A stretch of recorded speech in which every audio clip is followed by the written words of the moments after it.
Hello students, हम लोगों के नज़दीक आता जा रहा है 15 अगस्त। आज 14 अगस्त है और आज का जो चैप्टर है India wins freedom. India wins freedom यानी कि भारत आज़ादी को कैसे पाया, कैसे जीता। इस चैप्टर में कहा गया कि a great Indian leader Bal Gangadhar Tilak said freedom is my birth right and I shall have it. स्वतंत्रता हमारा जन्मसिद्ध अधिकार है और हम इसको लेकर रहेंगे। S freedom is the fundamental right, यानी कि आज़ादी हमारा फंडामेंटल यानी कि मौलिक बुनियादी अधिकार है। Nobody life to live a slavery, कोई भी दास बनने के लिए यहाँ पैदा नहीं हुआ है। Everybody love freedom, even birds and animal like to live in a free atmosphere. हर कोई, हर किसी को, एवरीबडी को फ्रीडम क्या है, प्यारा लगता है। चाहे वह चिड़िया हो, चाहे वह पशु हो, सभी लोग एक आज़ाद एटमॉस्फियर में रहना चाहते हैं। ए फ्यू सेंचुरीज एगो, कुछ साल पहले, India was the world wealthiest nation, सबसे धनी राष्ट्र के रूप में भारत था। कुछ सालों पहले, कुछ शताब्दियों पहले, मतलब कुछ 100 साल पहले, इंडियाज वेल्थिएस्ट नेशन। तो India was the dream land for the many emperor of descent land.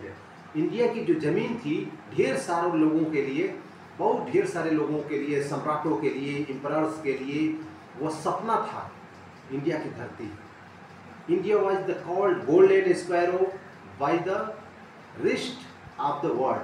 दुनिया में यह सोने की चिड़िया के रूप में जाना जाता रहा है।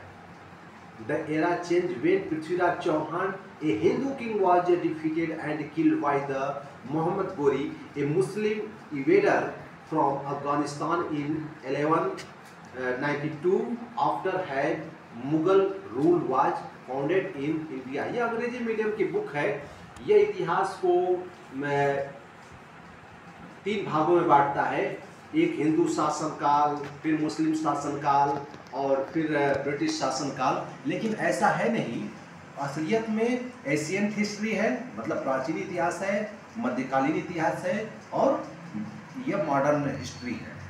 लेकिन इस किताब में पृथ्वीराज चौहान को हिंदू किंग और उसको मुस्लिम किंग इस रूप में बांटा गया है। कोई भी शासक जनता का, मजदूर किसान का, आम जनता का शोषण पर टिका हुआ ये इम्परर होते थे। उन पर वो शोषण करके वो राजा बने थे। राजा का मतलब ऐसा नहीं था कि वो राम राज्य वाला ही सिर्फ राजा होता था जहाँ शेर और बकरी। तभी आज भारत लोकतांत्रिक देश है, राजतांत्रिक देश नहीं है। जब देश 1947 में आज़ाद हुआ तो अंग्रेजों के खिलाफ ही नहीं आज़ाद हुआ, राजशाही के भी खिलाफ एक आज़ादी थी जहाँ स्वतंत्रता, समानता, बंधुत्व वह हमारे लिए वह ऐसे शब्दावली थे जो धर्मनिरपेक्ष, पंथ निरपेक्ष, एक ऐसे भारत का सपना देखा गया जिसके लिए हजारों लोगों ने कुर्बानी दिया। हजारों शहादतों के बाद जो हमारे देश में जो आज़ादी मिली, एक भारत लोकतांत्रिक देश के रूप में आया, उसका एक सपना था कि भारत राजशाही के रूप में नहीं, भारत में जाति व्यवस्था नहीं, भारत में धार्मिक झगड़े नहीं, भारत में हर हाथों को काम मिले, सबको रोजगार मिले, सबको शिक्षा मिले, सबको इलाज मिले। एक ऐसे भारत का सपना गांधी जी ने देखा था, शहीद आजम भगत सिंह ने देखा था, डॉक्टर भीमराव अंबेडकर ने देखा था, बाल गंगाधर तिलक ने देखा था। यानी हजारों लोगों ने कुर्बानियाँ देकर एक शानदार भारत का सपना देखा था, जिसमें हम आगे पढ़ेंगे कि यूरोपियन मर्चेंट इन इंडिया, जब भारत में कैसे वह ब्रिटिश व्यापारी आए, यूरोप से व्यापारी आए। फिर अगला हेडिंग है कि British gain the firm footing and came to power, कैसे वह बंगाल में घुसते हुए यहाँ धीरे धीरे यहाँ पर सिराजुद्दौला को हराते हैं। मुगल सूबेदार जिनको लिखा गया है, उनको 1757 में प्लासी के युद्ध में वह बक्सर का बैटल को, ये युद्ध को जीतते हैं और बंगाल में यह काबिज होते हैं। फिर उसके बाद जब धीरे धीरे यहाँ के लोग समझना शुरू किए 50-60 सालों में, तो उसके बाद यहाँ पर द रिवोल्ट ऑफ 1857 यानी 1857 का विद्रोह हुआ, जिसे हम प्रथम स्वतंत्रता संग्राम कहते हैं, जिसमें बहादुर शाह जफर एक इसमें मुगल इम्परर लिखा गया है, जबकि भारत के वह अंतिम शासक थे। वह मुगल और बनाम हिंदू का मामला नहीं था, वो हिंदू और मुस्लिम या भारत की आम जनता, भारत के सभी सैनिक, ये सभी लोग उनको अपना बादशाह घोषित कर दिया था। और वह अंतिम शासक थे जिन्होंने कहा था कि गाजियों में बू रहेगी जब तक तलक ईमान की, तख्ते लंदन तक चलेगी तेग हिंदुस्तान की।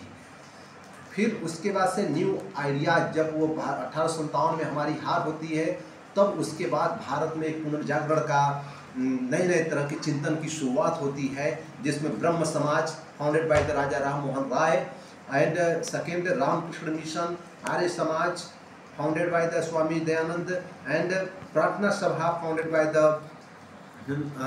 आत्माराम पांडुरंगिया, फिर Anglo Arabic Indian society, servant of Indian society, ये तमाम ग्रेट थिंकर भारत में आते हैं और उससे भारत के अंदर एक सरगर्मी पैदा होती है। भारत के अंदर इंडियन नेशनल कांग्रेस की स्थापना होती है 1885 में, 1885 में, और यह continue to 3 days with the 2 chief demand, local self government at lower level, नीचे से ही एक आत्मनिर्भर गवर्नमेंट का निर्माण हो, opening higher posted for the India too. इन सब चीज़ों के बाद फिर अगला हेडिंग है, जिसको हम लोग अपने स्वतंत्रता दिवस पे जब हम आगे आएंगे तो देखेंगे कि मुस्लिम लीग की स्थापना होती है 1906 में, 1906। फिर वह separate seat of for Muslim in election, period of reparations जब शुरू होता है 1916 में, खिलाफत मूवमेंट होता है, होम रूल मूवमेंट होता है, उसके बाद रोलेक्ट एक्ट आता है, फिर जलियांवाला बाग कांड का नरसंहार मासेकर आता है, जिसमें हजारों लोग 13 अप्रैल की वह दिन है, जिसका लगभग अभी हाल में 100 साल पूरे हुए हैं, और 1919 को यह हुआ था और 2019 को 100 साल पूरे हुए। फिर उसी जलियांवाला बाग कांड के बाद जो गांधी का रास्ता था उसको लोग शक की निगाह से देखते हैं, और जब चौरी चौरा कांड में गांधी जी पीछे अपना आंदोलन ले लेते हैं, राष्ट्रव्यापी आंदोलन, तो स्पष्ट रूप से देश के नौजवान जो शहीद आजम भगत सिंह, राम प्रसाद बिस्मिल, अशफाक उल्लाह खान या सुखदेव, राजगुरु जैसे लोग अलग से क्रांतिकारी संगठनों का निर्माण करते हैं और उनके अंग्रेजी शासन उनको फांसी के तख्ते पर चलाती है। इसकी एक कहानी है, इसका एक कुर्बानी का अपना है, उस कुर्बानियों को, उन शहीदों को याद करने की ज़रूरत है। फिर सत्याग्रह, जो साल्ट सत्याग्रह, गांधी जी एक मास मोबिलाइजेशन में साल्ट सत्याग्रह, नमक सत्याग्रह इनका बहुत इम्पॉर्टेंट है। उसके बाद क्विट इंडिया मूवमेंट, यानी कि 9 अगस्त, आज पूरे देश के किसानों ने 9 अगस्त वही क्विट इंडिया मूवमेंट की याद में, तब तो अंग्रेज़ों ने भारत को जो गुलाम बनाया था, उपनिवेश बनाया था, उसके खिलाफ हमारे पूर्वजों ने लड़ाई लड़ी थी। लेकिन आज 13 अगस्त है, आज 13 अगस्त के तारीख को पूरे देश के संयुक्त किसान मोर्चा के लोगों ने किस तरीके से क्विट इंडिया मूवमेंट की 83वीं वर्षगांठ मनाते हुए मजदूरों, किसानों की आज़ादी की बात किया, बहुराष्ट्रीय कंपनियां हमारे देश में जो कब्जा कर रही हैं उससे मुक्ति की बात किया है।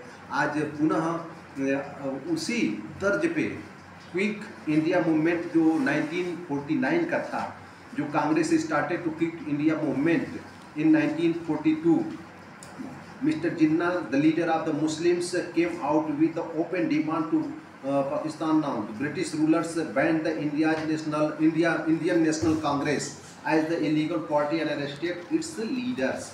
तो ऐसे वक्त में वो जो भारत छोड़ो, अंग्रेजों भारत छोड़ो का आह्वान कांग्रेस ने किया था और हमारे देश के नायकों ने किया था, उसी तर्ज पर आप मजदूर किसान आज कह रहे हैं बहुराष्ट्रीय कंपनी भारत छोड़ो, कारपोरेट लुटेरो खेती छोड़ो का नारा के तहत आज पूरे देश भर में हम लोग ने सुना है, और कल का न्यूज़ बनेगा।